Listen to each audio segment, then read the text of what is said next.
So it's Elias versus taking black versus David taking white. Yes. So let's take a look. Everything's pretty straightforward so far. I would say this is maybe the first mistake of the game. The reason why we don't play these two space extensions is because then black gets a really nice kick here, and which now I did to him later. And now it's pretty clear that this stone at L17 is not well placed. And so when we look at the board and we're trying to figure out, okay, where do we want to play this stone? Do we want to play it at K16? Do we want to play at K17 or wherever have you? We want to look a few moves ahead to say, okay, is this move still going to be good after an exchange has been played?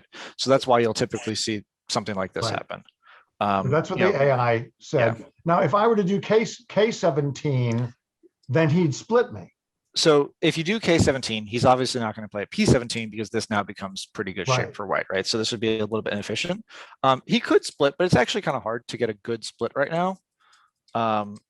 It's going to probably have something like this, and white gets strong outside and black gets some territory on the inside. So it's not really clear that this is really good for black yet. So black would probably be more inclined to just sit and wait.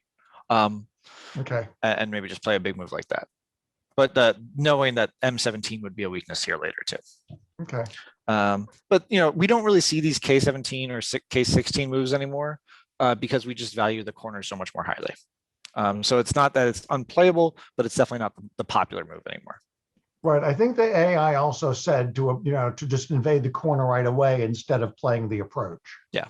So the 3-3. Well, 3-3 versus a Kama. No real difference. That's going to be like less than a percentage point difference at this early in the game.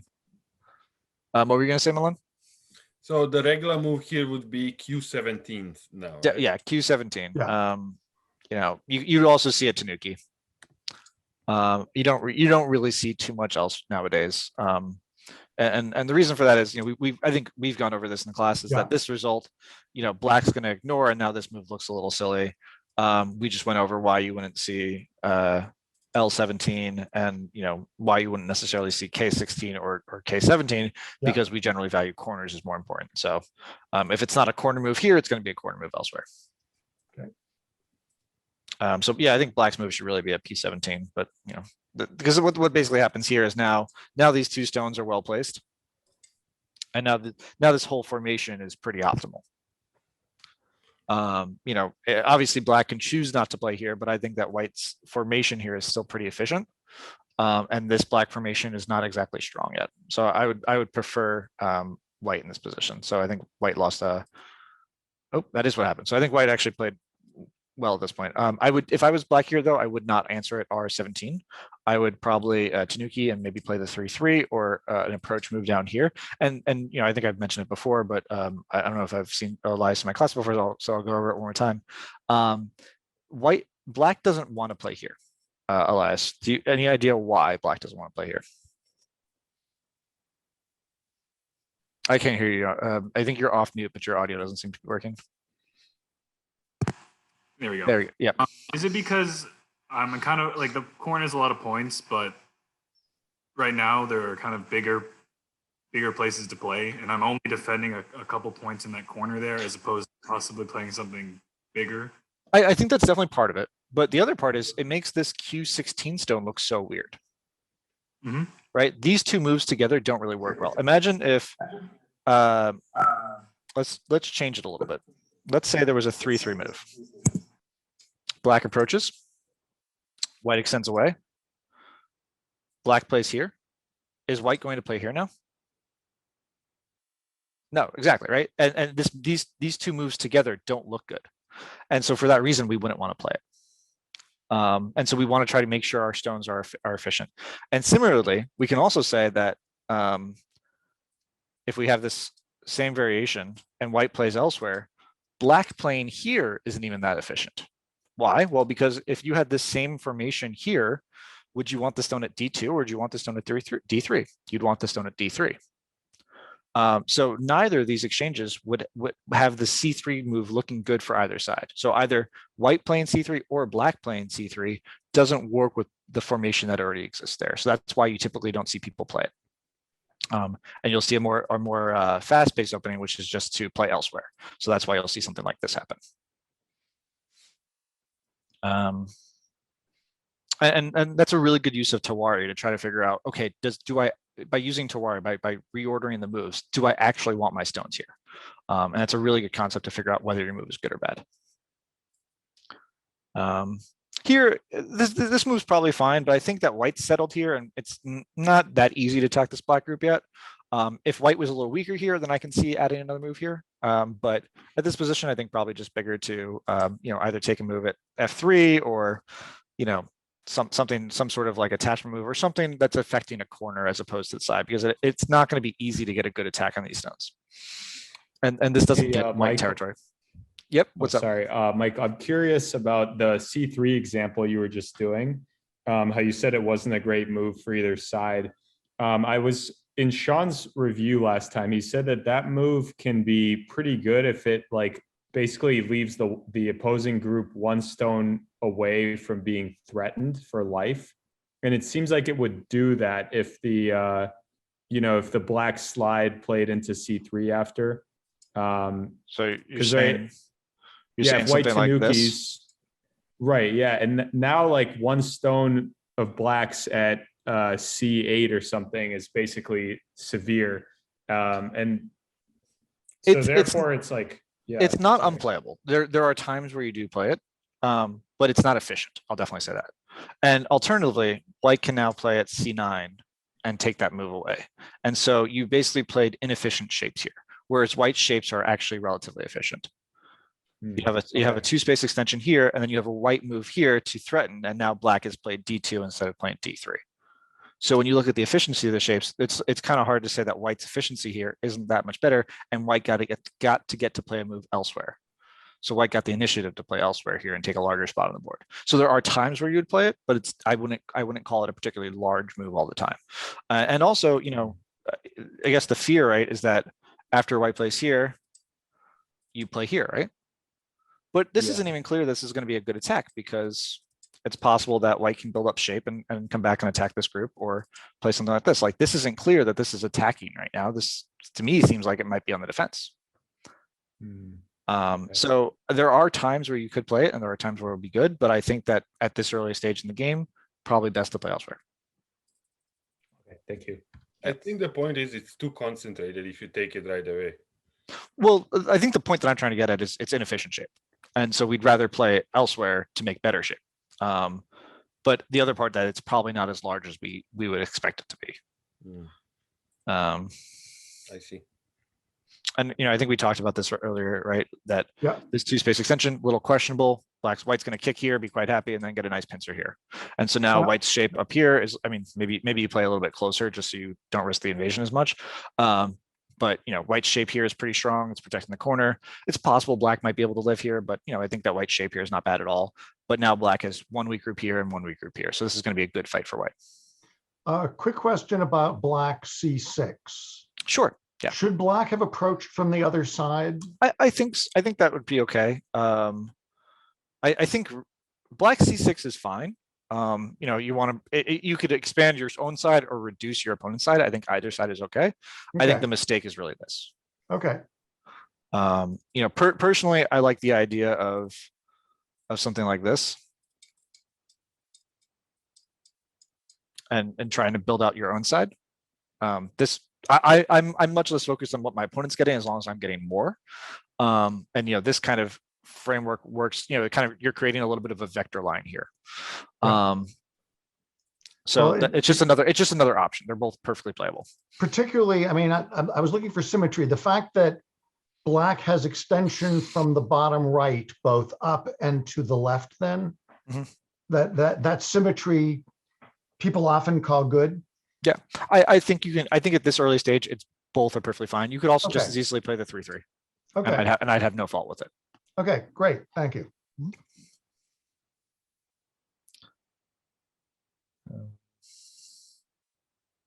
Yeah, so this is all fine.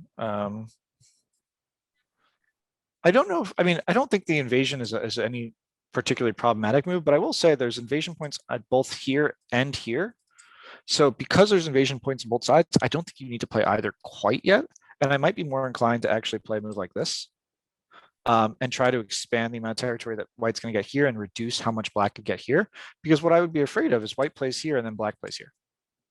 And so now black gets to expand its territory, and by virtue of making this expanding its area over here, it's also getting a little bit more pressure on the stone, very subtly, but it is putting a little bit more pressure. Obviously, white could play things like this, but we're expanding our territory in exchange for this area here. And because black already has some stones here, white's not going to be able to make that much territory. When we look at this, right, we have to think, okay, well, this is only really going to take away points for black. This is both a big move for white and a big move for black. All right, so when we're trying to figure out which is better, I would go for the one that's going to be points for both. The thinking I had, which I realize I'm still trying to learn to make the right choice, I have frequently let black get a big framework, and my worry was that by playing on the bottom, I'd be encouraging black to solidify the large right side. Yeah, I mean, it's definitely a concern, right? If this is what's played, you're afraid of this large right side, right? But let's count the territory, right? If we're saying that black gets all this, white gets all this, white gets all this, white gets this, and black gets a little bit here and here. Sorry, I went through that quickly, but basically, if we say that everyone gets the sides that they've mapped out, right? We can say that this is roughly 60 points for black, give or take, right?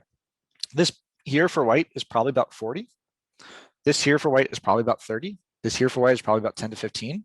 So we have roughly about 80, 85 points for white. I mean, large estimates, right? Let's take a look at black. We have 60 here. We have 6 here, 6 here. Black's behind before Comey. Okay. Right? So we don't need to worry about our opponent getting a large framework if we're making more territory. Okay. Now, of course, I mean, again, there's weaknesses for white, there's weaknesses for black. But I would prefer white in this position. Okay. And I would still prefer white in this position too. I don't think this is a bad move, but when we have the option, we take the move that's big for both. It's supposed to move that's big for one.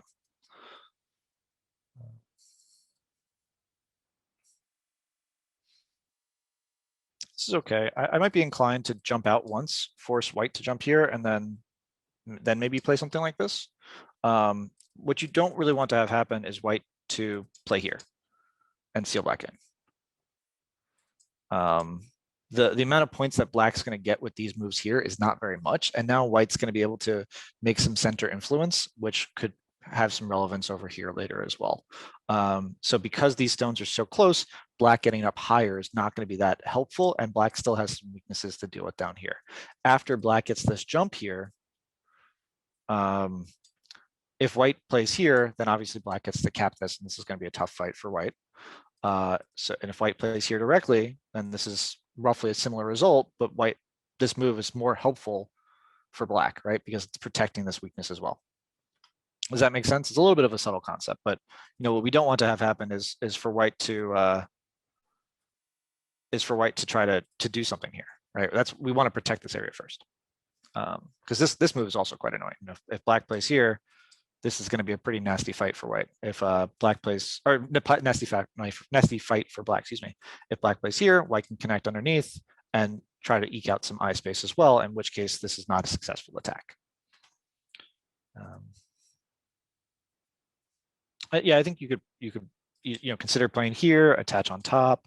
Jumping here is fine too. It's a little bit more of a subtle move, where if black plays over here, then you can get a nice attack here. They're all viable moves. This is definitely a large move. If you don't play here, this 3-3 point is going to be really severe on the corner. If you try to block, it's not going to be hard for white to come under attack. So protecting this cut here is really important. And this is actually a really good shape to know. If you have this move and then black plays here, excuse me, how to kill it. This is a really important shape to know. If white blocks here, block, play here, play here, play here. Knowing how to kill this shape is really important. In this particular position, it's pretty simple. White can just play here, black will play here, and then white can play here. And this will kill the shape pretty easily. There's only one eye here. There's no way to make a second eye. So knowing that this shape makes sure that it guarantees that this 3-3 invasion won't work is a really good move. I don't know if I would say that it's larger than this fight over here. It's possible that if white were to play like this, you could just give up a couple points in the corner and get a good attack on this. This might be another way for white to play. But it's not that, I definitely don't want to say that f5 is a small move.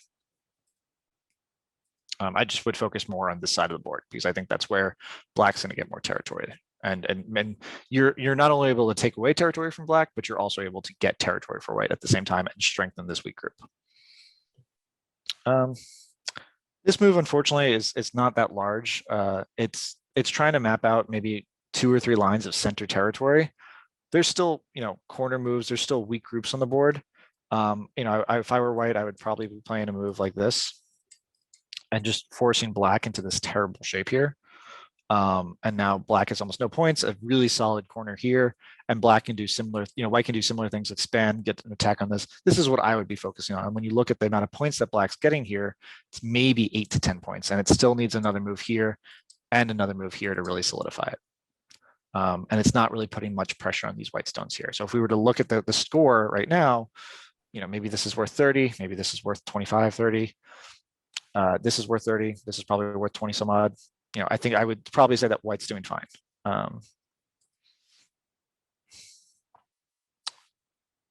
This might be the wrong direction. I think it gives black an opportunity to make good eye shape. And it doesn't really, this group is strong enough to live right now where you don't need to protect it. So again, I think I would focus more on this side, and this forces black into a little bit less good eye shape, right? If black plays here, this stone at J17 is pretty inefficient looking.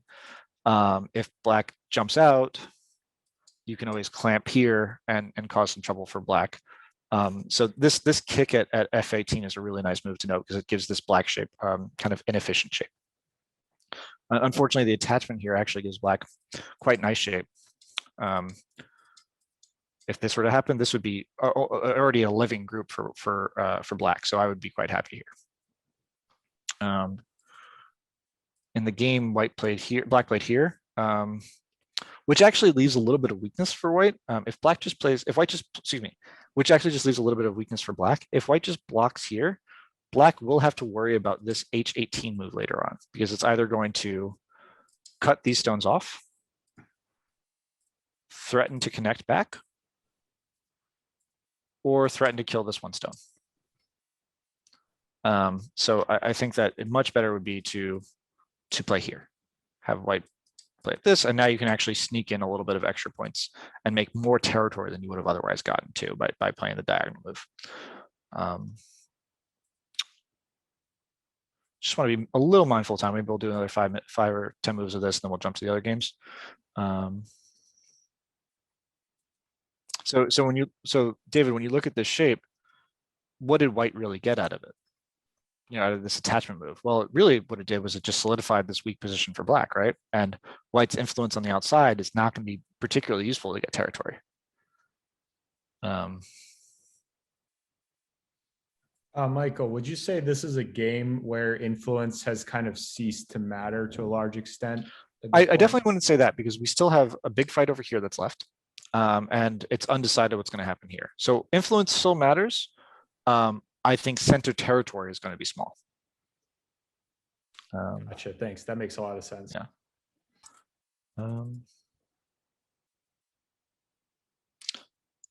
I don't know if I would make this peep yet. It's possible that you don't make this peep because you want to get this move here, which would seal black in. If you peep first, maybe it's a small difference. You give black the option of Atarian. Play here. Oops, excuse me. Connect and play here. Now, if you cut, black has some better options. So I think the peep was maybe a little bit questionable in timing. Much better just to extend first. And you can always peep. This is white's freebie. You never have to worry about losing it. Should I have gone into 3-3 at this point? Unfortunately, I don't think the 3-3 works after this move. It's tough. Maybe because this is so strong, you might be able to get away with it, but I remember not looking quite at clear. the AI review and talking with my grandfather about it. He was saying that playing the 3-3 is really strong in this area, and it is really strong. You want to do it before this move though. This move might affect the whether it works. So maybe instead of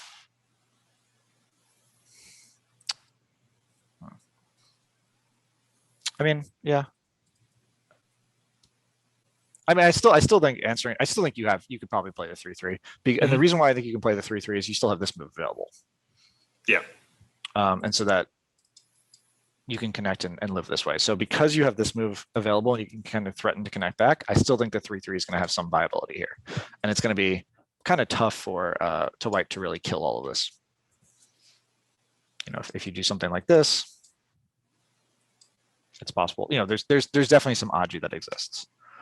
So yeah, I think the 3-3 would be a good idea. I do think it is weakened after this move though, because normally what happens is, let's say white plays here, black peeps here, white has to block, and then black's able to. Black can just make a bunch of corner space. And Yeah, live. exactly. Something like this. Yeah. And even then, is that ladder in black's favor too? It's a net. Okay. Yep.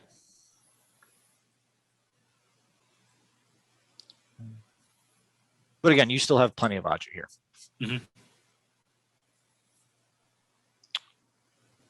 This move is fine.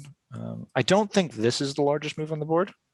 You know, it's not a small move because you still can capture a couple points here, but giving that outward influence to white is not exactly small either. Yeah. And the amount of points that black gained here was not too large. So And I would also probably have to say connect that like 015 stone, which is what I did later. I don't have to connect it, but if you keep following where this goes, yeah, I see what back you mean. there, and that was Yeah. very good. Yeah, Or I just didn't need to do it. Yeah, and for it's not as large as like protecting this group, I think, right? Or making sure that this group lives, or even jumping out here, which I think is a really large move. Because again, we were talking about how we don't want this group to become strong, and if white's able to play here before black jumps out here, this group could become strong. Now after this, it's a lot tougher of a fight for white. And you know, when we're looking at this, you have strong black group here, strong black group on the lower side. White has a weak group here. Yeah. You know, it's going to be a good fight for black.